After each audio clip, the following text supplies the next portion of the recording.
Hello, you are listening to the OmniTalk Fast 5, brought to you in partnership with Microsoft, the A&M Consumer and Retail Group, Takeoff, and Sezzle. The OmniTalk Fast 5 podcast is the podcast that we hope makes you feel a little smarter, but most importantly, a little happier each week too. Today is February 3rd. I'm your host, Ann Mazinga. And I'm Chris Walton.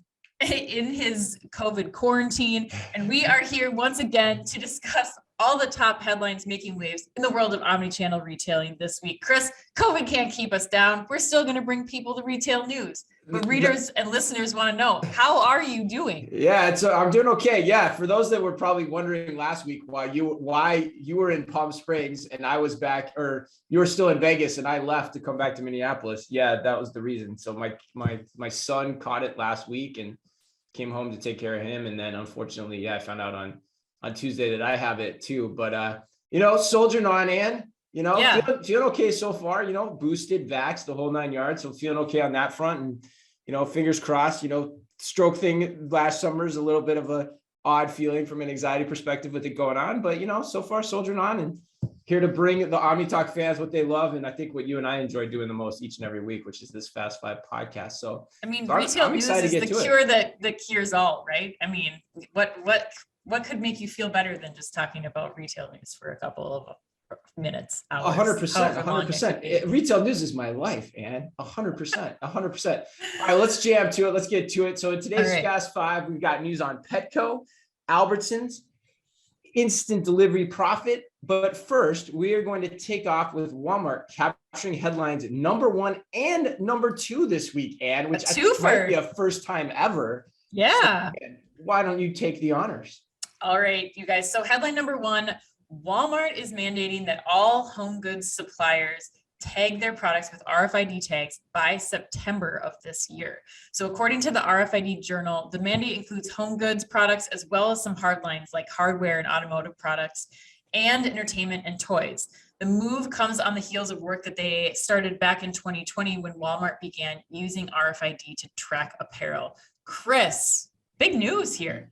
Yes, Ann. I actually think so. Yeah, I think this is the biggest headline of the year in 2022 so far. I mean, we're like 4 weeks or 5 weeks into it, right? Like I feel like you might say that at least once a month. I do. We are only in the second month, so. Well, I know for a fact I say it like around this time every year because I think last year it was clever on making a similar announcement like in January with Albertsons. But But no, I mean, I that's why I do it. I mean, I say it every month because we're tracking it, right? That's what we do.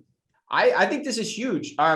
First, I want to say great coverage to RFID Journal on this story. Like, this is the type of retail journalism I like to read. It was very in-depth, very thoughtful in how it articulated what was all going on. So you don't give those kudos very often. So RFID Journal. I don't. And there's another article here where I'm not going to do that. I'm going to do the exact opposite. Keep it in real. Headline number 5, if you guys want to stick around for that one. But from my perspective, I think this move's big for a couple of reasons. I mean, I really believe this is a big headline. First off, it's a smart thing to do.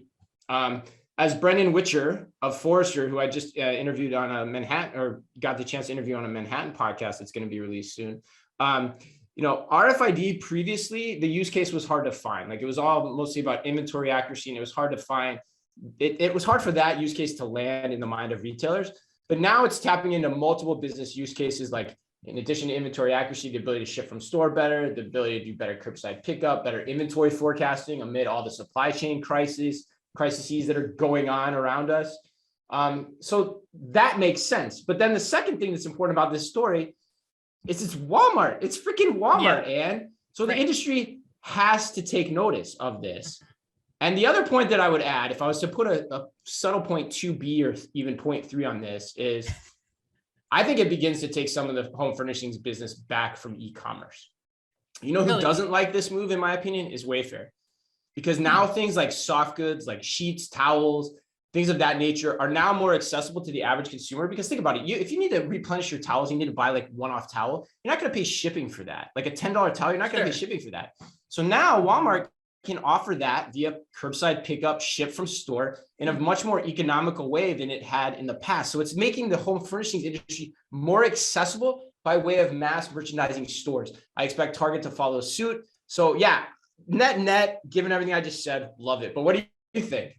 I think it's hilarious that you said that inventory accuracy was not important at one point in time. Like that it Right, wasn't I enough know, of right? a use case Yeah, for it wasn't RFID. enough, right? Right, That's because funny. now, I mean, that's point. number one. I mean, the last 2 years, especially since the Right. pandemic started, that's been like the number one thing that retailers have been trying to get a handle on. And so I agree. I think this is a big move in the right direction for Walmart, and we'll have a lot of follow through from other retailers that, not only, makes these suppliers have to conform now if there were suppliers who were still kind of holding out, or, I mean, I'm sure they're not happy about this because it's added cost for them, but the costs have dropped dramatically since, Walmart first did this in 2005.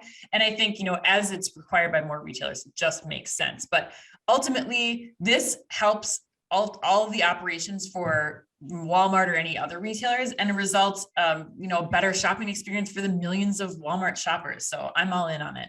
Yeah, my net takeaway is it puts home furnishings on the map from a convenience perspective in a different way. Like we've talked about this a lot. Convenience isn't just about speed to ship. It's about getting it on your schedule. And stores are a fundamental part of that. And home furnishings have never been able to be that in the same way that like apparel has been, because of what Walmart's done, what Target's done within their buy online, pick up in store, curbside capabilities. Now home furnishings has got a place in that roadmap. And that's important for the long-term strategically.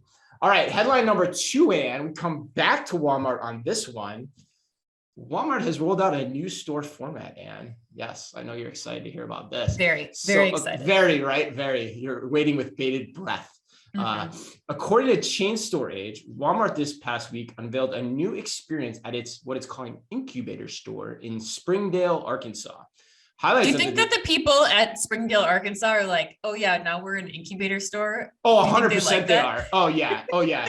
The store manager at that is taking so much credit for that. One, because his or her job probably sucks, like big time, because the head HQ team is probably in there like every single day, bugging them about something. But he's taking credit for that because he needs the mileage. And they probably put somebody in there that, kind of likes to play up to that aspect of things. But Ann, highlights of the design include a cornucopia of what I would call buzzwords, including phrases like activated corners, which pull customers in and help them touch, feel, and become a part of the space, allowing them to discover all that is available. Or things like elevated brand shops, or my personal favorite, Ann, digital touch points that use QR codes and digital screens to convey to customers the vast range of products and services that Walmart offers online. Now, Ann, I'm guessing you can probably tell by how I just read all of that information what I think of this, but where are you on it? Yeah. If I'm a mom in Springdale, Arkansas, and I'm shopping, I do not care about activated corners. I'm sorry. I think that this is all fine and good, but the other thing, this is being so closely compared to Walmart trying to go after Target. But I think that the most important thing for Walmart to be focusing on here is the convenience aspect. Target does offer a beautiful store experience, but in addition, they're offering flawlessly convenient shopping experiences on my terms. Like we just said in the last story, the way that I want it. I'm all for polishing up a store and making it look better, but you have over twice as many Walmart stores as you do Target stores. So the idea that this is going to actually roll out to other stores that aren't in Springdale, Arkansas, and look this way, it's just not going to pay off the investment, I don't think, for the customers. So I'm much longer on the first story that we covered about RFID implementation, better 100%. Inventory accuracy, and using things like that to really enhance the customer experience. I don't think a few tweaks to the design is going to be what I would be focusing on right now if I was Walmart. 100%. And you are hitting on something we've talked about a lot on the show that loyal listeners will, will remember, which is business models are business models for a reason, right? And I'll explain what I mean in a second, but this reminds me eerily, and I'm sure it does the Walmart leadership too, of, for those of you old enough to remember, Project Impact circa 2009, which was put in place by John Fleming, who was ex-Target at the time, whose charge was to make Walmart work and act more like a Target store. So they did a lot of SKU rationalization, they cleaned out the aisles, made things more beautiful, took items off the shelves. And the reason that's a problem is because that's not how Walmart's model is built. Walmart's model is built on a low price promise of moving through a lot of units in a hell of a lot of stores for almost 5,000 plus as often as they can. Right. And so when you start clearing away, I forgot what they even called it, and you made from activated corners, Yeah. right? To take products away, that potentially is going to impact the business model the same way they saw 10, 15 years ago. And to your point, Ann, did you see those pictures in the article? If you guys listening haven't seen these pictures, you got to look at them of the home furnishings activated corners. There is no goddamn way those will look like that at scale. No. There's just no chance. And I bet you, I would almost bet my bottom dollar that they don't even look like that in Springdale right now. Okay. Yeah. Well, yeah. I've done this. I've tried to do this. It's very hard. Go ahead. Right. And I was just going to say even the way that they're merchandising those, it's still full of merchandise, like the Gap Home thing that they have in there. It's still like piles and piles of sheets in that space. So it's like, you got to find the happy medium. You got to figure out, ultimately, how can you make that experience so convenient? How can you move through the units? And this is not, like you're saying, Chris. Yeah. This is not the way to do it. But with that said, Ann, I'm not going to poo-poo this because I haven't seen it. I'm not going to be one of those. I'm not going to be one of the pundits that's there's a lot of people praising it who haven't seen it. And I'm not going to be one that's like, this is absolutely a bad idea, or we shouldn't read that much into it. I want to go see it. And so I think we need to make a trip down to Springdale as soon as we can, and try to see it with our own eyes, because I think that's the fair thing to do. But the questions I have on the table are what I'm going to be evaluating when and if we make that trip. Agreed. I am with you. We will make the trip down to Arkansas. Also, probably should make the trip to a few other Walmart stores once they roll this out in more than one store too. Yeah, right. That's also a great indication. Right. Point. All right, let's move on to headline number 3. So Albertsons is deploying Afresh AI tech across all 2,000 stores to help them reduce food waste. So according to Grocery Dive, the Afresh technology allows grocers to determine how much of a fruit or vegetable to order by crunching a variety of data points reflecting store-level customer demand, historical sales data, and perishability. So Albertsons has made this commitment to reduce food waste by up to 50% with this technology by 2030. And Chris, last week I got put on the spot. This week you're going to get put on the spot, and it's coming right. You got put on the spot like 2 weeks, 3 weeks in a row. I loved it. Yeah, it was not. Yes. Well, now it's your turn. The question comes to you from A&M today. This is that grocery fresh produce looks to have received another big boost on the heels of last week's announcement that Walmart's financial backing and partnership with vertical farming producer Plenty is now in action. So given the high growth rate of fresh produce and how it forms consumer impressions of the overall store, driving fresher product and cutting back on the historical 7 to 8% spoilage rate in this category, Chris, can you get more excited about this partnership with Albertsons and Afresh than the Albertsons AI salad bar? Oh, awesome. That's a great ending to that question. Wow. Yeah, a lot. I love that. Loyal listeners. Yes. Inquiring minds want to know. And yes. One, thank you for your continued support and listening to the show that closely. That's why we love working with you guys. Yes, the AI salad bar it's a great reference point to this, because yes, the AI salad bar, like I said, probably not a whole hell of a lot of AI going on there really at the end of the day, maybe to some degree, but we still thought it was cool ultimately at the end of the day, what they're trying to do and the rationale behind it. But this is different. And this, to me, this is big. So I would answer that question by 100%. I think I agree with you. I agree with what A&M is basically putting forward, that the idea here that you can capture that type of bottom line savings is huge. And it reminds me of my biggest takeaway, which I've talked about a couple of times already and continue to talk about in conversation I'm having with people, which is my biggest takeaway from NRF was around when it comes to AI and even process automation more broadly, is it works best when it can be inserted into standard processes being done over and over again. Mm-hmm. And oftentimes where subjective decision-making is also involved. And this is the perfect use case for that. We're talking about perishables ordering. I bet at a lot of retailers, especially grocers, perishable ordering is done by sometimes the high school kid in the afternoon who's looking over everything and being like, oh, I think we need another carton of spinach here. And yeah, the weather looks good for 4th of July. So let's order more hot dogs.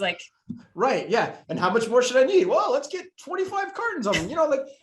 It's all subjective. And so the fact that somebody is doing this makes a ton of sense.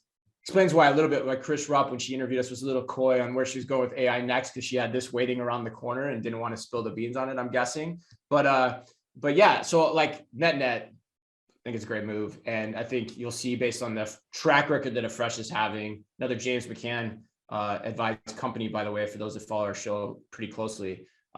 This company is one to watch, and I think you'll see more of these announcements from other grocers to follow on. Yeah, I agree, Chris. Not much more to add here. I mean, everybody wins in the scenario. Albertsons saves money on and time with labor, and reducing food waste by half. That's significant within the next few years. So that's a big damn goal that they have to hit. Yeah, this is one part of that for sure, but that's a big audacious goal. Kudos to that.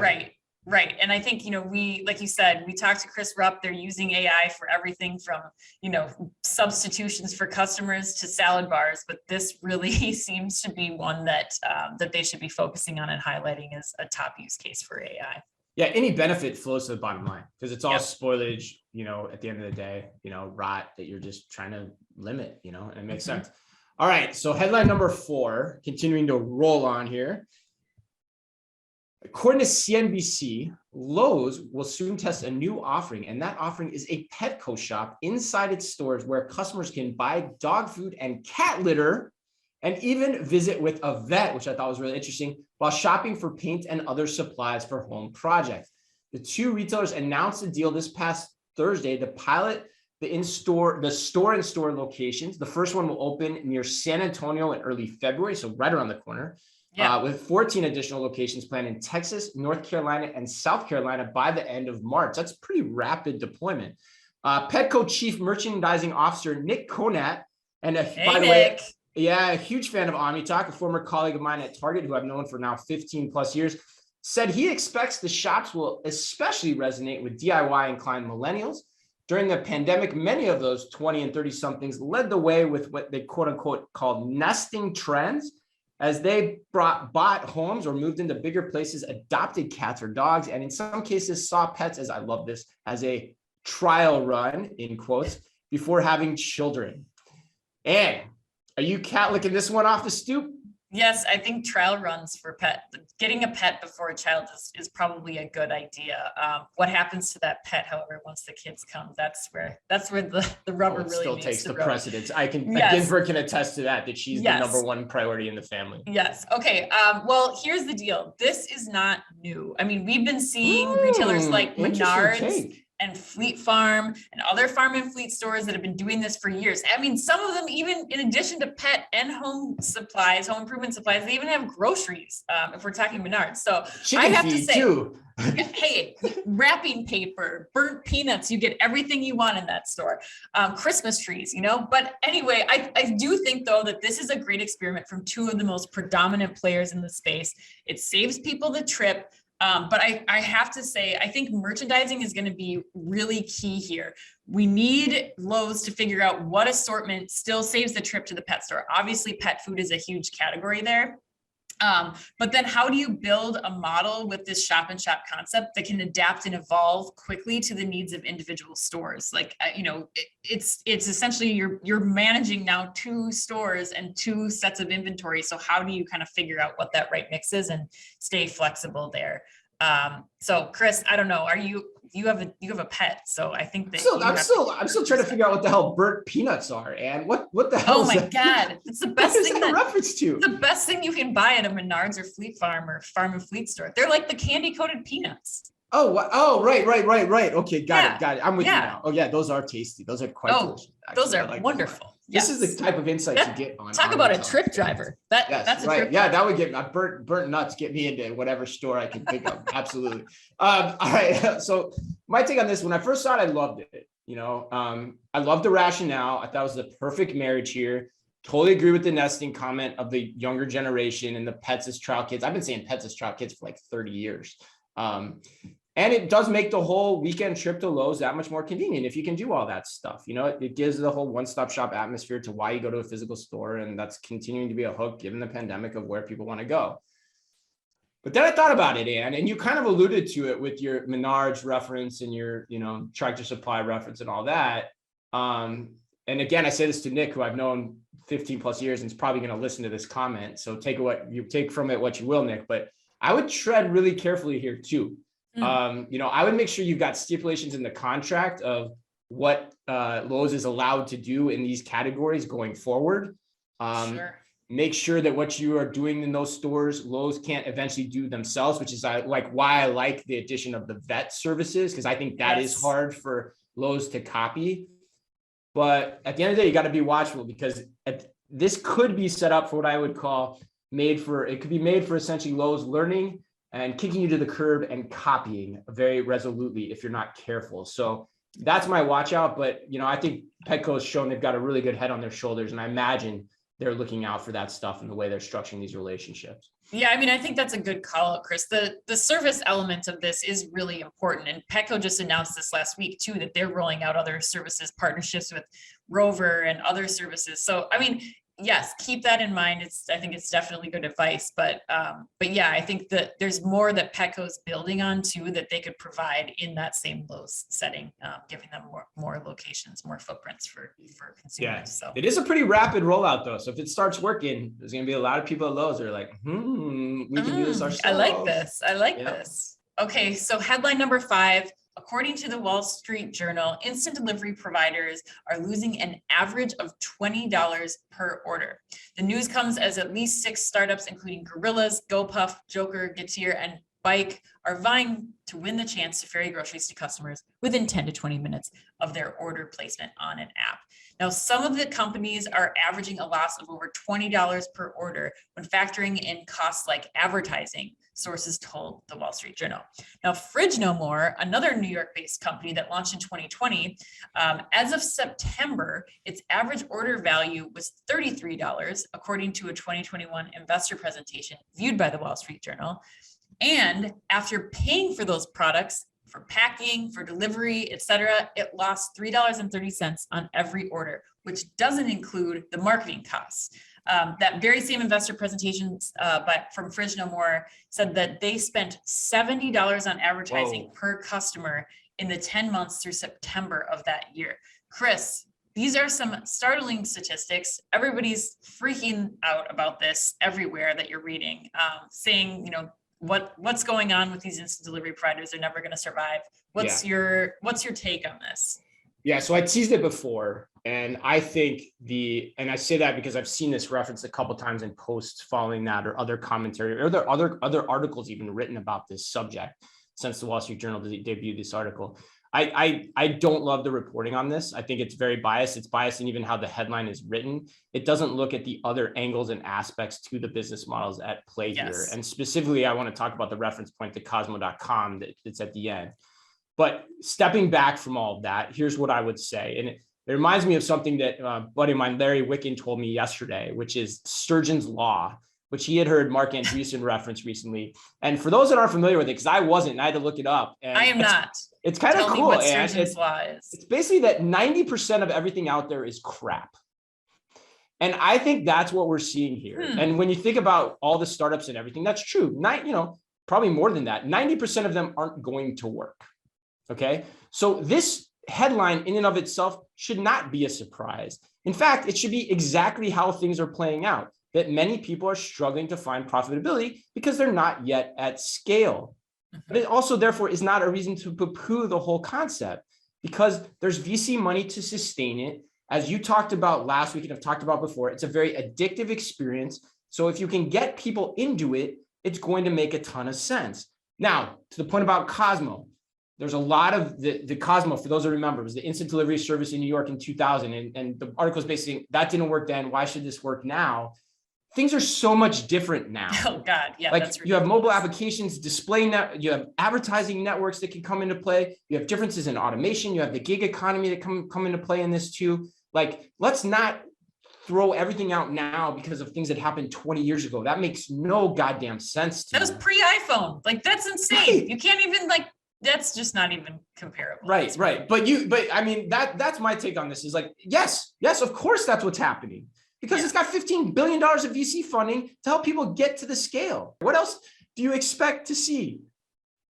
Yeah, I get so angered by seeing these posts. I know it sounds ridiculous, but even when we were picking stories for this week, I had to include this one because I think people just need to stop. like take a pause. This instant delivery is still in its infancy. It's still in its very early years. It needs time to find those efficiencies that you were talking about and to determine what the right model is. And you're right, not everybody's going to make it. There will be consolidation.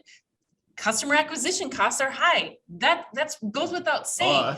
But the concept is sticky and it will only continue to be. I mean, you know, Chris, our first bike order in New York, we got $20 off the order. And that was astonishing to me. We paid just delivery fee, you know, just the delivery fee and tip. But how many more times do we use it? And how many times have we talked about it on this podcast? How many people have we told about it? I think that you're making judgments way too early. And, you know, the last thing I'll say is this doesn't include things like subscription revenue. They didn't even mention it in that article. Right. What happens when you have, you know, a DoorDash pass and that delivery becomes free, or testing whether people are willing to pay more in fees for convenience down the road. Like that's not even brought up into this discussion. It's just immediately dismissing it. So, you know, share what your thoughts are, listeners. We'd love to hear from you. But I think it's way too early to be calling it quits on these guys. I mean, you just raised who's Sturgeon? Yeah, right. That's my second question. He was a science fiction author that came about that. He was basically, for those who want to know the origin of this, he was retorting against people that were complaining that science fiction is all baloney. And he's like, all you guys write about baloney. Science fiction is no different. And so, but the applicability to the VC world, I think, is really there. But Ann, you know, the other thing, I think you brought up a ton of great points there in terms of other aspects that should have brought into the article, if you're going to write an article like that. Right. And then number two, I thought of something last night as I was like going to bed for this podcast, which is what I do. You know, I think about podcast ideas all the time or things to talk about. Cool. But like, yeah, it's super nerdy, right? But the way you describe your experience to me with bike and GoPuff while we're in New York is, and I think this is really important, is we're getting to a place here where it's like, I'm going to go puff it or I'm going to bike it and somebody's going to win that action. And when that is a part of the conversation, that is really powerful, right? You can think like, I'm going to take an Uber, I'm going to take a Lyft, where that becomes synonymous with, I'm actually getting a taxi. Yes. Right. And that's 100%. Going to happen here, right? Like we've never talked about that, but do you agree with that? I think that's that's what's bound to happen here. And Uber just had their first profitable quarter after 13 years in existence last month. Like, give it a break, people. All right, let's move to the lightning round. All right, let's go to the lightning round. Chris, I know you have no reason to go to the Super Bowl since your boy Tom Brady is out for good. But if you did, you would see the world's first autonomous restaurant, the Yokai Ramen vending robot.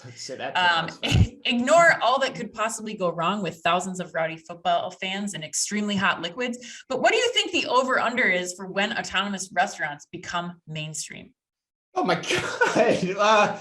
Mainstream, like ubiquitously used. I don't know. You wouldn't be surprised to see an autonomous restaurant at a sporting event, at a concert. Yeah, like, you know, part of your everyday life that people are interacting with them on their everyday life. Yeah.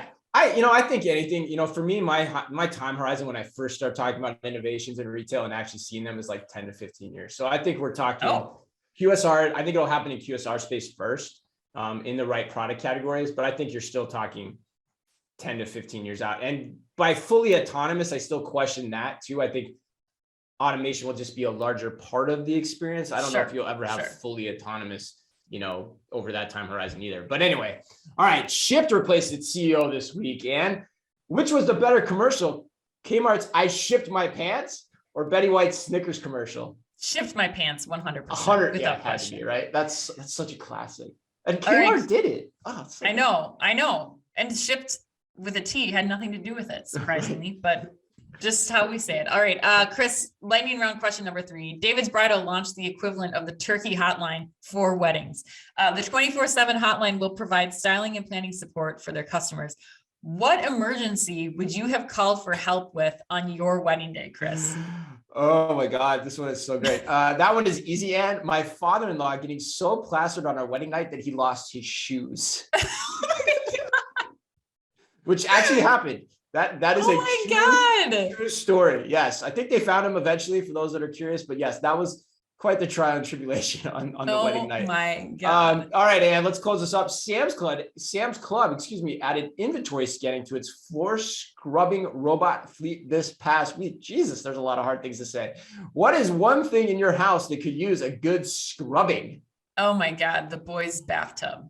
I don't know what, honestly, it's like they go through like a dirt wash every day. It's absolutely disgusting. Yeah, that is kind of gross. My need dad, to when I get the was a kid, 4-year-old trained in on that. Yeah, he made my dad when I was a kid. I'll never forget. He made me like keep like swishing the water until it all went down, just to like he wouldn't let me leave the tub and let me keep making waves so it like wouldn't make the like black marks on the side as it like floated down. Yes, this is my father. This is what he made me do. Yes. Oh my gosh, no wonder you are the way you are. I know, right? Give you some inclination. Yes. Although I am contemplating taking like the kids and making them do a scrub brush as the water is going down around. You're actually going to start doing that now. I might. Yeah, you're going to be like OmniTalk Kid 1 and 2. You're not getting out of this bathtub until you help make sure the water goes down the right way. All right. On that note, happy birthday today to Nathan Lane, Isla Fisher, and Warwick Davis, aka the one and only Willow. And remember, if you can only read or listen to one retail blog in the business, make it OmniTalk. Our Fast Five podcast is the quickest, fastest rundown of all the week's top news. And our twice weekly newsletter tells you the top 5 things you need to know each day, and also features special content exclusive to us and just for you. And it fits all within the preview pane of your inbox. You can sign up today at www.omnitalk.blog. Thanks as always for listening in. Please remember to like and leave us a review wherever you happen to listen to your podcasts or on YouTube. And of course, as always, be careful out there.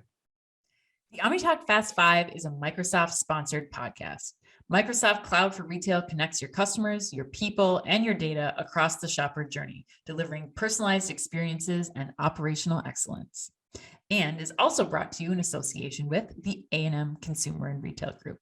The A&M Consumer and Retail Group is a management consulting firm that tackles the most complex challenges and advances its clients, people, and communities toward their maximum potential.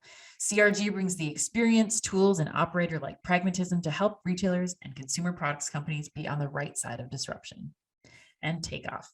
Takeoff is transforming grocery by empowering grocers to thrive online. The key is micro-fulfillment, small robotic fulfillment centers that can be leveraged at a hyperlocal scale. Takeoff also offers a robust software suite so grocers can seamlessly integrate the robotic solution into their existing businesses. To learn more, visit takeoff.com. And Sezzle. Sezzle is an innovative buy now, pay later solution that allows shoppers to split purchases into 4 interest-free payments over 6 weeks. To learn more, visit Sezzle.com.